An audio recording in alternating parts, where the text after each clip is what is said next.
Hey guys, Mr. Modern Survival here, and looks like it finally happened. What was it? It was what can only be assumed to be a large-scale electromagnetic pulse. The reason I believe it was a large-scale EMP is because here I am in right outside of Asheville, North Carolina, and everything's dead. I was in the middle of the work day.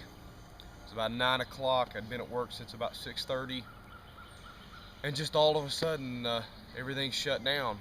It seemed like a power outage at first, but we noticed that some of the guys that were there at the shop at the warehouse, when they went outside to start their cars, the car wouldn't start. So then we got to notice in the streets out in the city, out past our parking lot, and all the cars were shut down. All the cars were blocking the road.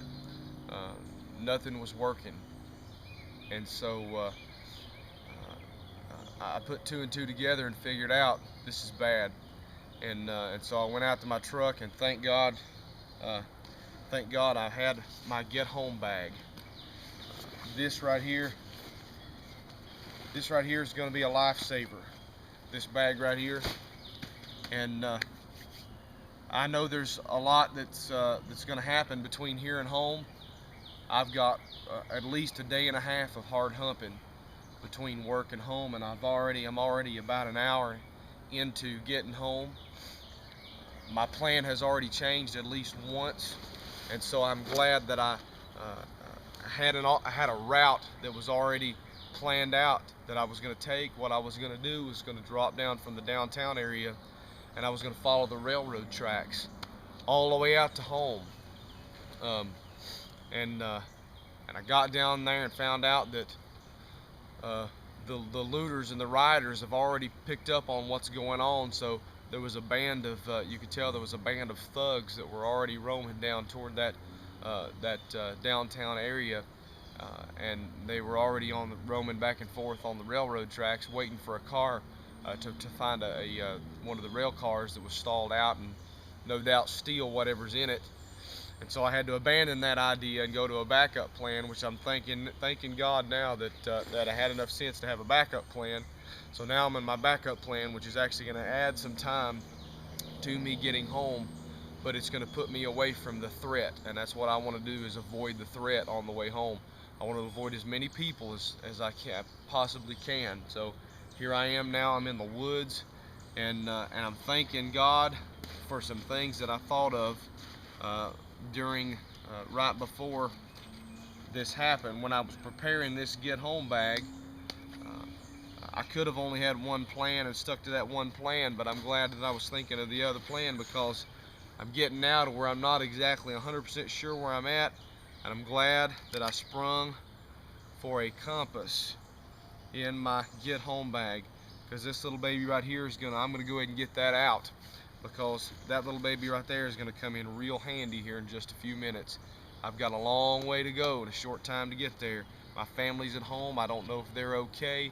We've got a contingency plan. My wife has a contingency plan that she's put in place. So they're going to be buttoning up and tightening the screws while I'm trying to get home. She knows what's going on. She knows that I'm bugging out and that they're bugging in.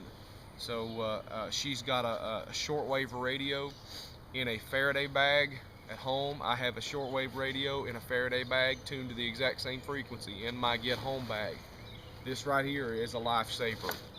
And so when I get in range, I'll at least be able to contact her and make sure that they're still there at that location and that they're okay. I've got my weapon.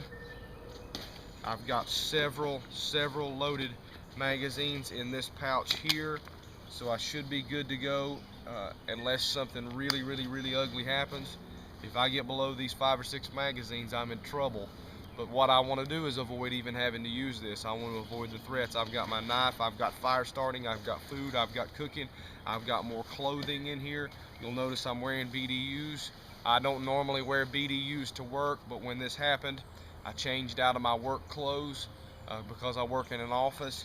I put on my combat boots, I put on my my BDUs, which I had in my truck, and changed into something that's a little more hiking, humping friendly. And so here I am, guys, trying to make it home, humping home.